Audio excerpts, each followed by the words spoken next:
Well, so we're here. Good morning to you, Kojo. Hello. How was your weekend? It wasn't bad. I made a quick trip to the eastern region for some small events. Right. And I also spent some well. time at the... Yes, it went very well. I also spent some time at the JoyNews Western World Habitat Fair. It was fantastic. Hey, na mini clinic company. Wow. I met all the exhibitors, wonderful people who brought some great products and services to the attention of the public, and people had a great time there. Yeah. You should have been there. I passed through as well.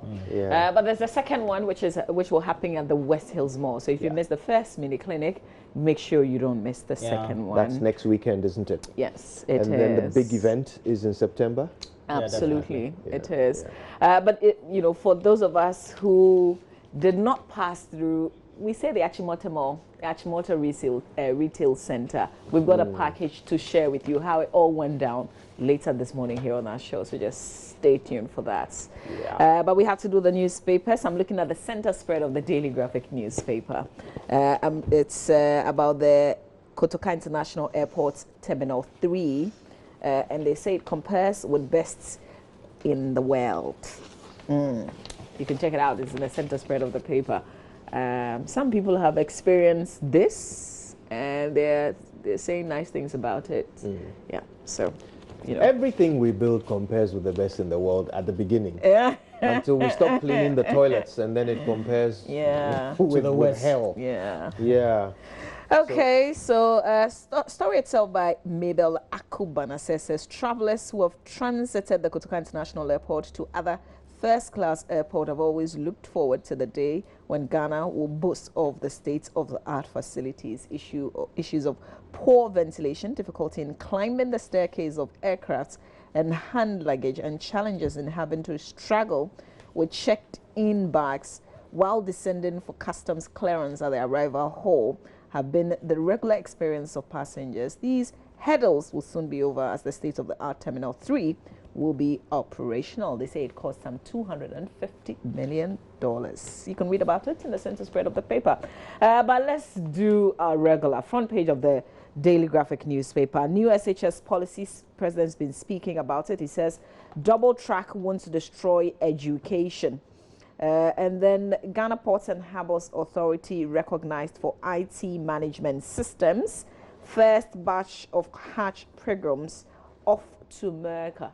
And has it been smooth? Because we haven't really heard. I mean, there are a few things on social media, but largely we haven't heard about, any the usual.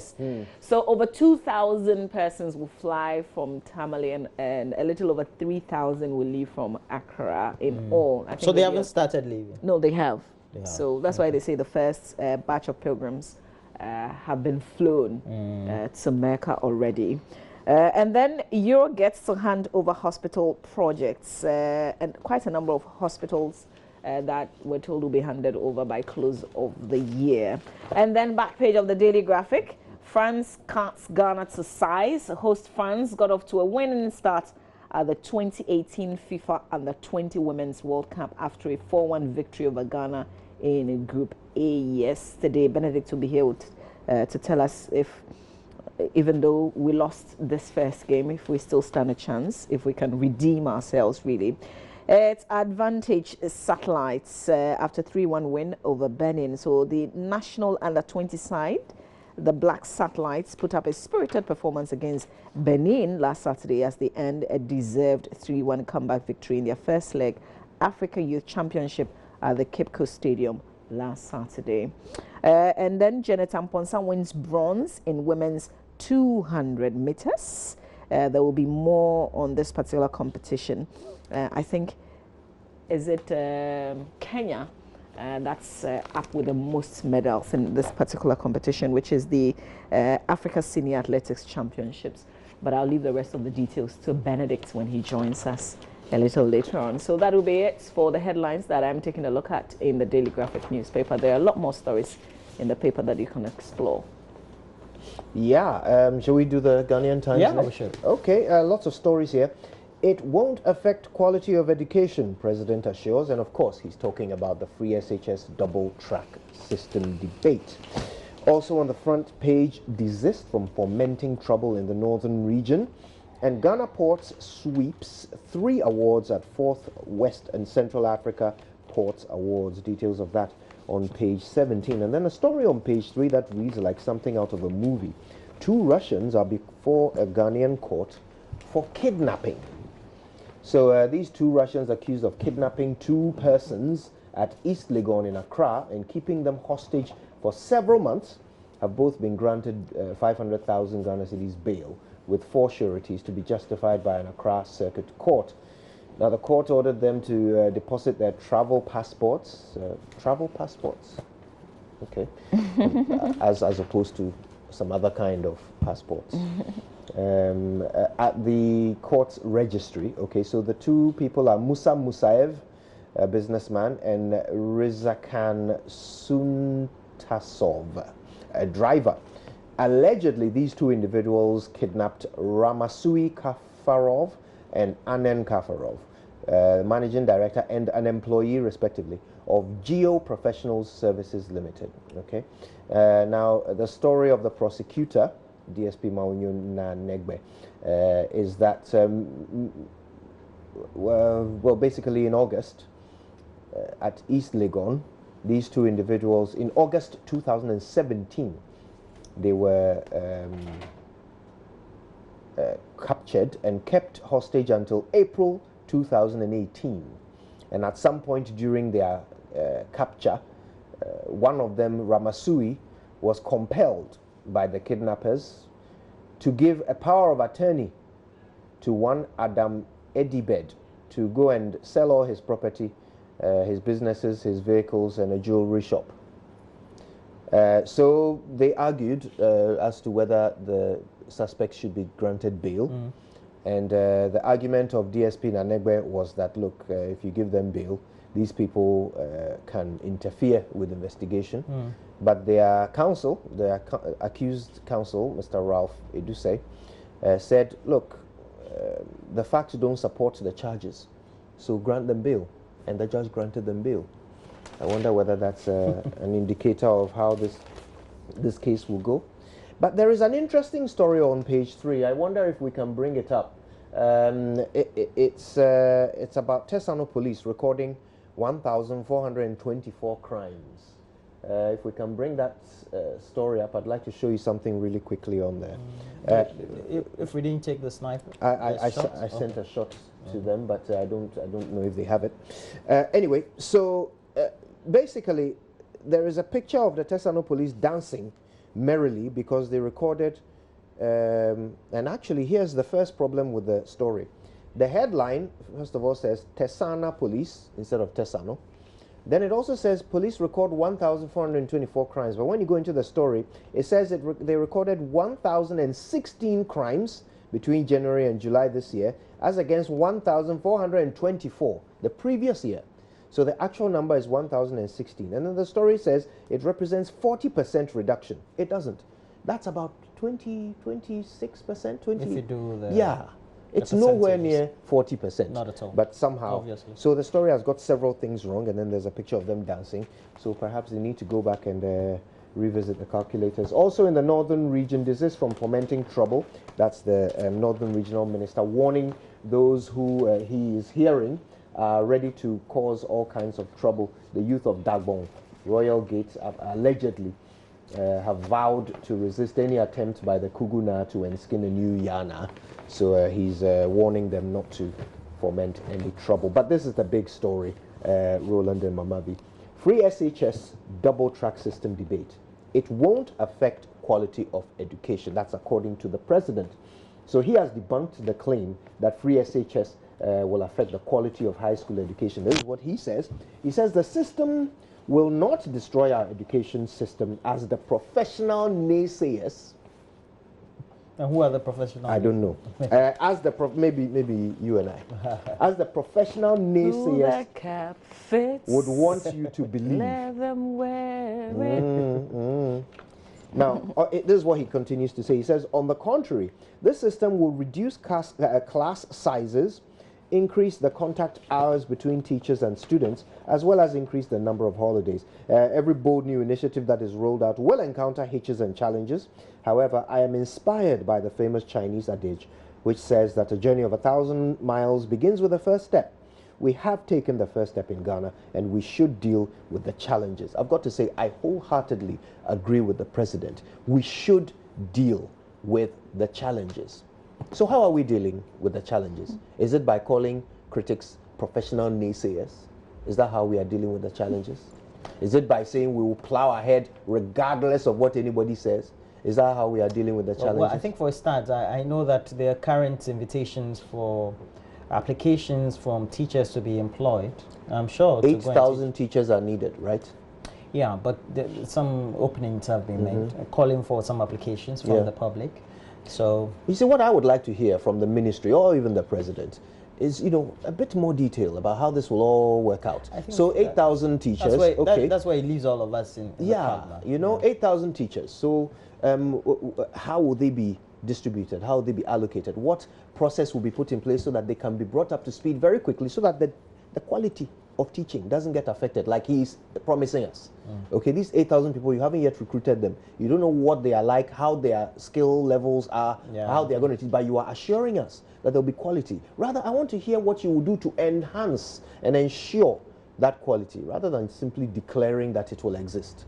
You know, that's how I would like us to face these challenges, because this thing, it has to work for all of us, you know. But he also said, very quickly before I drop the Ghanaian Times, he said about 36 new factories under the government's One District, One Factory program are at various stages of being operationalized to create thousands of direct and indirect jobs. 36. I'm concerned. Well, aren't we supposed to build all those factories in all the... Is it districts? Yes, yes. How many of them? We have 216 districts. Yes. He says at the moment there are 36 at various stages of completion. But if you recall, just last month, the senior minister said there will be 50 factories by the end of the year. So if there are 36 at various stages, where are the 14 remaining to make up 50? They are not at any stage. No, maybe from now to December they will be in place. Yes, but have to give government the benefit but of the doubt. If they are not at, if these 14 are not at any stage, how can the senior minister know that 50 of them will be ready by the end of the year? So the point is that there are conflicting figures? Yes, but the figures have been conflicting for a very long time. Last year, the president said there will be 51 of them done by the end of the year. That didn't happen. John Kuma is the CEO of NEIP, National Entrepreneurship and Innovation Plan. He said in June that he had actually attended the inauguration of the 19th factory. Was it publicized? He said he has pictures. I don't know, for some reason, all these 19 factories have been inaugurated in secret. So yes, he was there at the inauguration of the 19th, and he had pictures to prove it. Okay? I haven't seen those pictures. But look, this thing is an important thing that we are constantly allocating money to. In 2018, we said we're going to spend 430 million Ghana cedis on it. The year before, 2017, we spent 456 million.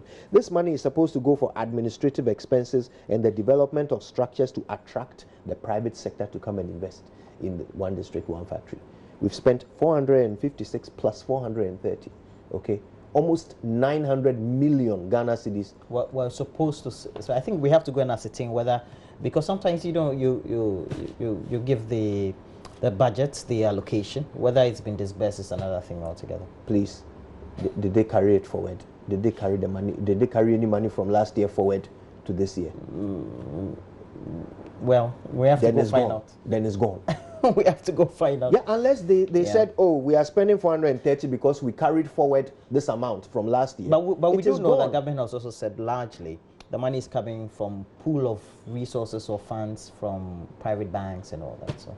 No, that's the money to go and fund the private investors. But this is what the government budgeted to spend. So this is our tax money that was budgeted in 2017, 456 million. In 2018, 430 million, and we still don't have districts. We still don't have factories in districts. If no matter whatever guarantees there are, that the private sector institutions would have to, if it's a letter of credit or whatever guarantees, it's government that still gives them the backing to go and collect the money from the banks. That's true. That's another expense. That's another expense on its own. But the reality is that the administrative expenses alone. The administrative expenses alone, over 2 years, almost 900 million still no factories. And they are still promising, and all kinds of different figures. Ahomka Lindsay went to Ho, and when he got there, That's he the said, Deputy Minister yes, of Trade. he went there in April. Deputy Minister. That's right, Deputy Minister of Trade.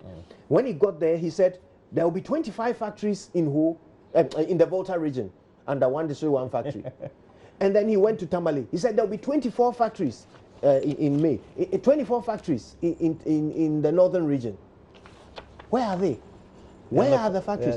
Only 30, only 36, according to the president, are at any stage of completion.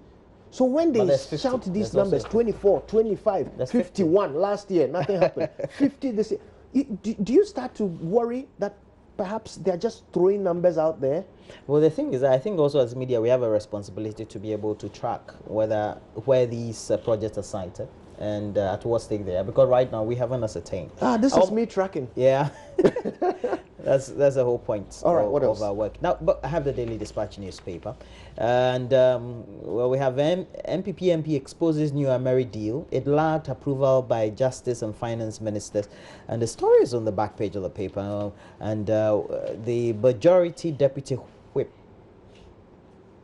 that is Matthew Nyendam, has revealed that the Joint Committee on Finance and Energy of Parliament rejected the revised Ameri deal because it had no signatures from the Attorney General and Finance Minister. But also, we know that subsequently we've had a number of issues also coming up, especially from the weekend. We're told that letters were issued by Ameri and one of dissent, of expressing perhaps the lack of knowledge following the speculations and the reports in the media about what has been going on. And then the second one purportedly claiming that they had given some power of attorney to a Ghanaian representative to engage government. Yes. On whatever. Very interesting, those two letters. Yeah. I don't know if you noticed, but the one that gave power of attorney. Yeah, it looks quite strange. Yes, and it actually only gave But it's also been accompanied by passports. Yes. But what it did was it gave this gentleman the authority to initial a novation and amendment agreement between Government of Ghana and Ameri. He didn't mention any third party, no Mytilenius or Mytilenius, nothing. It says this man can give an initial, only an initial, and it was very specific, only an initial to a novation and amendment agreement between Government of Ghana and Ameri. Where are the other parties? And then the other letter says, oh, by the way, we have not been party to any discussion, any negotiation between you, us, and a third party on any amendment and novation. So what's the reality here? Well, this morning, we know that the General Secretary of the MPP, John Bwedu, at an event at Sopon, was indicating that they had looked through thoroughly and government had rescinded a decision to follow through with the deal. By the way, sources at the ministry are saying that this other letter that claims that they were not part of, Ameri was not part of any discussion, the ministry, my source at the ministry was saying that they haven't cited that letter. Okay. So that's So you know, there's something about the letter. I was looking closely. The reference number, something missing in which one of them. Which of the letters? So the one dated 24th of July. Okay, that's the one. Which is the letter of authorization. Okay. Okay. So one of the things to note is that Maher Al Alili was acting CEO then, 24th of July. So you fast forward to 31st of July, and he's CEO. Okay. But if you look at the reference dates, so two things I noted. The reference dates, there's AME/LT/00/18/014. That's the letter of authorization. Right. But if you go to the other letter, there's no after the GHA in terms of the dates, and I'm sure maybe these are some of the things that we can put on the screen later on. After the GHA, there's T before the 10. The other one there was no T, nothing. There was 00. You know, just so I don't know. There's a sequence in it.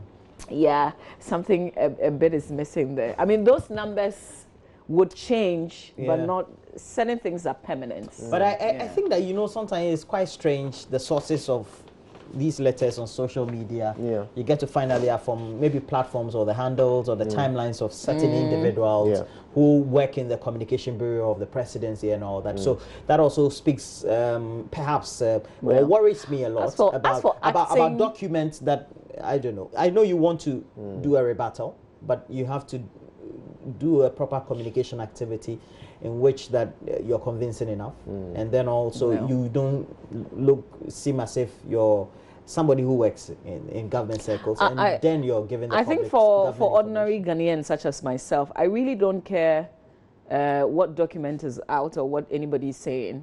What we care about is the deal, and the fact that the deal doesn't look good. Yeah, it doesn't. Even from persons who deal with energy matters independent of governments. But you see, the reason why these letters are important is that it goes to explain to us what the Minister of Energy is doing. Okay, it leads us to ask the right questions about what the minister is doing. Yeah, so that's why I said for ordinary Ghanaians. That's right, that's right. So bear in mind, the minister went to the president and said, Mr. President, we need to take this thing to Parliament before Do we know if it was the minister who did that? Well, it was the ministry. Okay, so maybe, so would the ministry do this without the authorization of the minister? You know, that's the logic. Yeah. So you know, we went to the presidency and said, look, we need to take this thing to Parliament before they rise. Okay, the president agreed with this agency, and a letter was sent from the presidency signed by Nana Asante Bedie to, you know, for the thing to go to Parliament. Thing went to Parliament, and Parliament said, actually, no, we're not going to look at this now. We need some other documents. We'll look at it when we come back. And nobody died. So first of all, it raises a few questions about the presidency's ability to assess priorities here.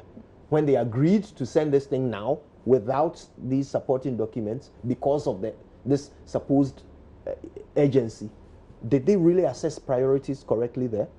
Then secondly, you have to ask yourself, in all of this communication, the suggestion is that there is an MOU with this new party to the deal, Mytilenius, while Ameri is denying any involvement, according to the letter we've cited, in this whole thing. So the question then comes back, is the ministry being honest with Parliament and the presidency?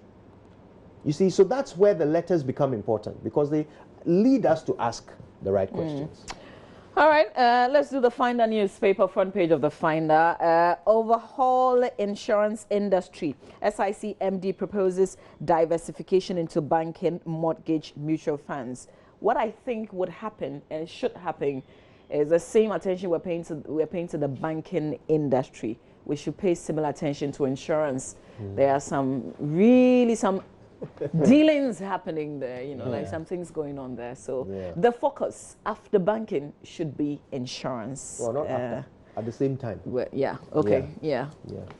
All right, President condemns growing media misinformation. Revocation of local banks' licenses is in public interest, according to the Bank of Ghana. Don't allow the GLC to take away your dignity. It's actually a feature by a man who really fights. The GLC with the General Legal Council. Exactly. It's Professor Stephen Kweku Asari. I mean, he fights for legal students in Ghana. But he says, don't allow the GLC to take away your dignity. It's a feature, it's on page 20.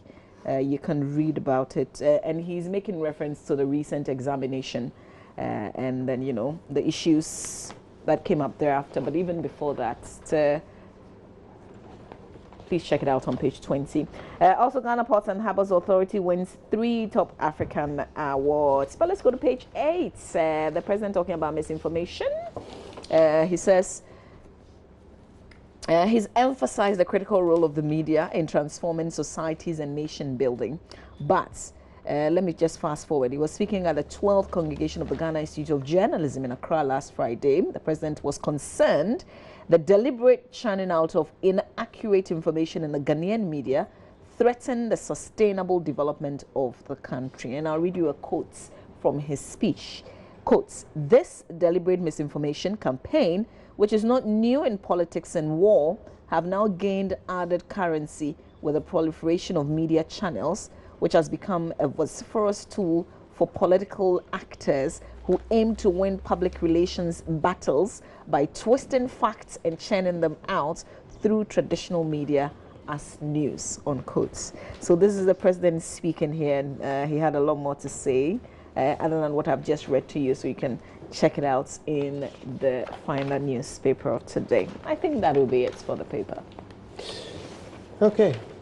Yeah, I wanted to do this quickly. I think we can. Free SHS won't destroy. That's Which Daily paper? Guide, the Daily Guide newspaper, and NDC padded $10 billion ENI gas deal. This is quite an interesting. It says the Sankofa gas field, which is operated by ENI, is expected to commence operations, and apparently, the claim of the story is that it was padded it was inflated, etc. But the main story, main banner headline on the front page of the Daily Guide is about the former chairperson of the Electoral Commission, Mrs. Charlotte Osei, being dragged to, is it Yoko? Or no, the special prosecutor, we're told. And EC staff led by two members, Fosenampo and Goswe Dejo, wants the Martin Amidu-led team to charge her for causing financial loss to the state. In a petition Daily Guide lent was filed last Wednesday. And a petition for the Special Prosecutor's Office to institute criminal investigations included a contract given to Aerovote Limited to print pink sheet for the 2016 general elections. And we know all these were all part of the petition, etc.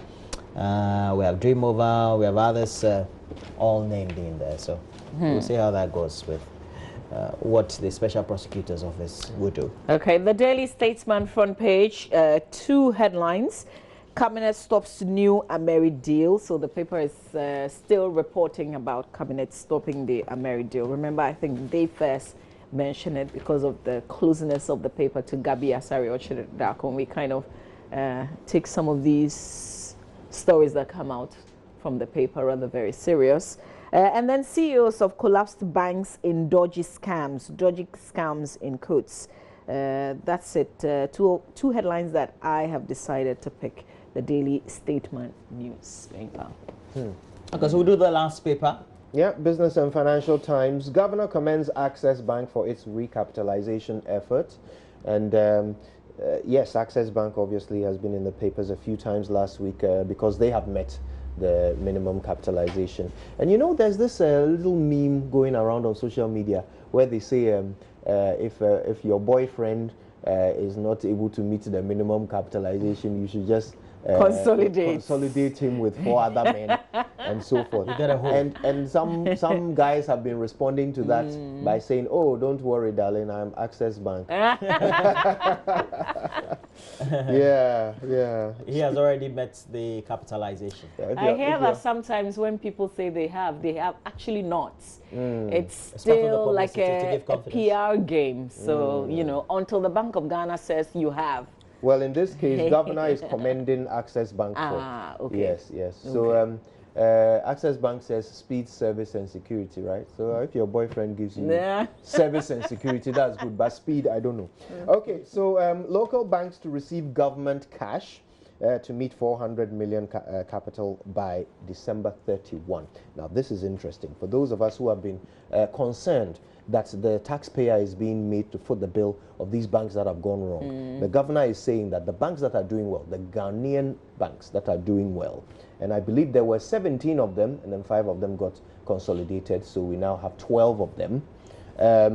Those banks will receive, those banks that are actually solvent and doing well. Undertaking corporate governance practices. That's right. They will receive help. Yes. From government. From the Bank of Ghana. From the Bank of Ghana. Well, yes, from the Bank of Ghana. So it's basically, you know, taxpayers, you know, are going to help these banks. But so is this more like a bailout? That's exactly what it is. No, the thing is that I spoke to some few friends I have, and they said that the Bank of Ghana Act 903 has stipulates with an article clause in there that is indicating that the Bank of Ghana can give that support to banks that are doing well. I think the point he's trying to make is but when they the Bank of Ghana's money is you and I. Yes, but when they do that, it is called a bailout. And this would be a bailout of... So they can draw down from that? It would be a bailout of local banks. Yeah. Okay. So the question Are is they this. expected to pay back? But it's within the law? Yeah, definitely. Are they? I don't know. It doesn't say Well, so they're in the story. expected to pay back, but whether really they can be I don't know. posting It doesn't- enough it- dividends or profits It doesn't to say be paid so back. in the story. But here is the thing, okay? The question is, are we okay with this? Are we in agreement as a banking customer? Well, it's in the law too. as a it's banking- not as if that is just Because in you see, isolation. the idea... No, Bank of Ghana will not ask you. It's a decision that Bank of Ghana saying would is take. it legal or is it illegal? It's not every legal thing that we are happy with. We have choices. Well, sure. Yeah. Bank of Ghana will not ask you, Kojo. The question, yeah, that's the point. They would just go ahead but and we do can what they still want tell to do. them. We can still tell them what we want. Okay, and the thing is this. For me, I actually think if a bank is doing well, and this support will make it continue to do well, it's a good thing for its customers. But as banking customers generally, how much do we care about the presence or absence of Ghanaian banks? When you are looking for a bank, do you think, oh, I want a bank that is Ghanaian? Or do you think, oh, I want a bank that can give me this and that So and that so service? Okay, and that product or that service. How important is it to Ghanaians to have Ghanaian banks? Wow. And if the idea of the minimum capitalization was to ensure that only the strongest survive for the benefit of customers, then are we shooting ourselves in the foot by going back to then bail them out and make them all survive? Well, Anyway. lots of questions. Let's read some of your messages before we touch base with myjournline.com. So there's Perry Otiya, it's your birthday today. I think it's Happy your birthday, father Perry. who's Perry. sending the message. So Perry Otiya, may you live long and God bless you. It's from Kennedy in Nkoko, wishing you a happy birthday today. This one says, Emilia in Aswase sends a message. Emilia says the president shouldn't be worried about what he benefited from. The fake news and misinformation that he's talking about. It was because of fake news, manufactured stories and misinformation that gave him power. You can't say that as a matter of facts. So I will leave the message here. But you But say I guess- greetings to Nana Kwesi, Gloria, Jose, Julius, Agahowa, and all aspirants in the region. Which region are you talking about? Emilia in Aswase. I guess that That's will be the Ashanti Kumasi, region, yeah. yeah? Okay. You wanted to say something? I was just going to say, I guess the real point there is that we didn't hear the Nana Akufo-Addo as a candidate complaining about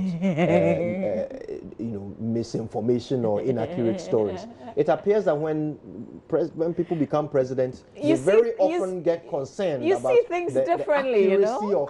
accuracy of Actually, this news. this story was shared or posted by a friend of mine, Komla Kluche of TV3, and I also got into an argument with one Mame Poma, I'm sure pro MPP person on Facebook, and you know the import of the story says that the dissemination of that sort of information is by the mainstream media, and I said, well, by journalistic practice, we go by house style, ethics, the resources we have, etc.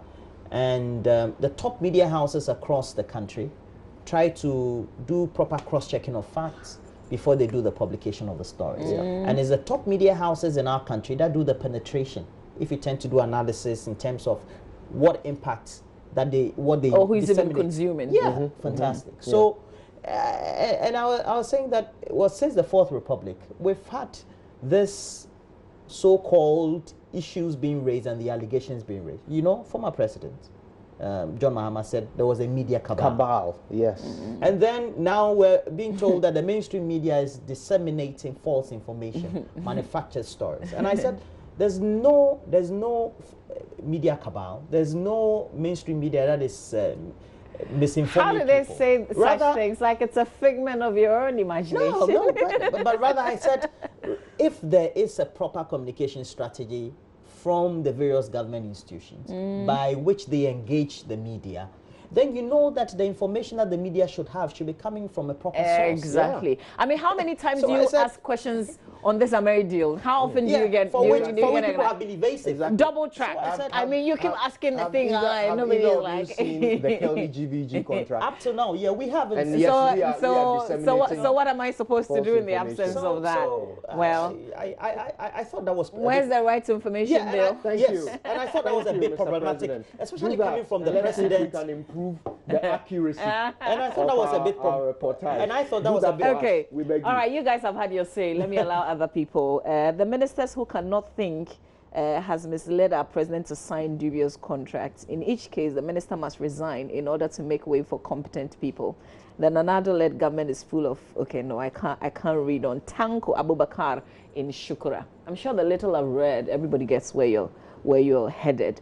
But thank you. I think that when you send a message, if you can, tone down a bit, then I'll be comfortable reading it. Otherwise, I'll be forced to, This one says, my name is Ama Senegal. In the month of June, the Minister of Health told Ghanaians that clearance will be out for graduate nurses in the middle of July, or in August, no clearance.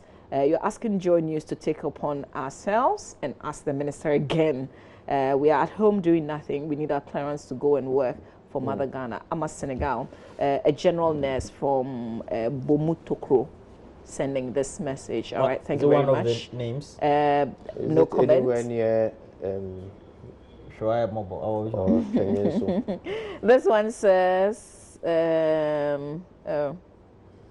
I like the way he has been hitting the nail on the head. Somebody's liking a guy in the studio, I don't know, two guys, when it comes to issues with the politicians, although sometimes Mavi seems to be calming him down on certain issues, but he always says the actual things. Oh, that will be Kojo, he says. I salute you this morning. Thanks for your boldness. Aquinas in Asimfo Soup. Aquinas says that Aquinas. I am the icing in your life. calming me down, eh? Okay, this one says, I am extremely happy that finally Madam Charlotte Osei is being dragged to the office of the prosecutor. The laws of Ghana must work to the latter. It's time we all ensure that the taxpayers' money is protected. It's from Blueprint in Escado. Ketan sending this message to us. This one also says, good morning. Hey, Fred, we are waiting for myjoyonline.com. Oh, good morning. In fact, you guys are doing great. Okay, Abbas inside Funsi in the Upper West region says, Roland, can you please confirm from the Education Ministry whether or not the said recruitment process has started? Because I'm told the current news circulating isn't true. I got a phone call, by the way. This is something I hope we can verify. I got a phone call yesterday. Someone who works for the Ghana Health Service said that they hadn't received their salaries for last month, and we're very concerned about it. I don't know if it's across board or whether it's a special case. Okay. All right. Abdullah Abdul Razak, General in Lameshugu in Tamale says, we don't use one day to set up a factory. Okay. Let's do myjoyonline.com, guys, and then we're out of here. How about 2 years? Don't let the assembly give you thumbs up again. All right, let's see what's online. Ooh, wife and 5-year-old son of Ghanaian living in Canada drowned in backyard pool. This is Emmanuel Akrong, Senior, who we speak to very often. In fact, the last time he spoke was on Newsfile. Indeed. Extensive. My goodness. Wow. And his wife and son, Oh. have died in the pool after, a shocking double tragedy in which they drowned. Apparently, he received a phone call while he was out of the house from his wife saying, I can't save our son. Oh. And then he ran home and sadly came to find them both drowned in the pool. It's a shocking story. Our thoughts are with the family of Emmanuel in this very, very sad time. Tragic. Oh, that's sad. Oh dear. All right. Alabaster Box lights up Edinburgh Fringe Festival with sounds from Gold Coast, and we can see our very own Sammy there with the quartet Alabaster Box, who are set to be the toast of this year's event. All the way out in Amanoning. All right, poor communication necessitated postponement of fishing ban. John Buedu concedes, and I agree. It is even making people question the science, which is sound. But because they didn't communicate it well, it has gone down badly, and they've had to postpone it. I wonder whether this will water down the effect of the ban. And we know Kojo is a great proponent of the stalling of the fishing season for the year? Only because science tells us it's the He only way. he had a the only simple way. task of setting up an interview with Professor Jansen, and he hasn't been able to done do it that. still. You know, Even though he's been and we're visiting sitting here. the house to and fro. You want me to interview my own dad? I No, didn't we say said that. I said set it up an up. interview for me, and that's We all. told you last week, That's set all. it up. You didn't we, set we up. have to go, by the way, but we have to say a big congratulations to Set it our up, you don't want colleague Erastus Asaridonko, Oh, yes. who got married to Majwa Ochewa, now Asaridonko in Kumasi over the weekend. Some of us were not able to make Oh, it, man, so but you sad. guys had so much fun. You were sad that you didn't go. congratulations. I couldn't go. Congratulations Reporter to you. one is married, and I wasn't there. I can't get over it. I Yeah, have to find a way of Penny, making it up to him. congratulations to you. Congratulations. May you enjoy your marriage. We wish you only the very best. Erastus Asaridonko and your beautiful, amazing wife, Majwa Ochewa. On that note, we're being asked to leave. Yeah, we're leaving. Benedict also is taking our place.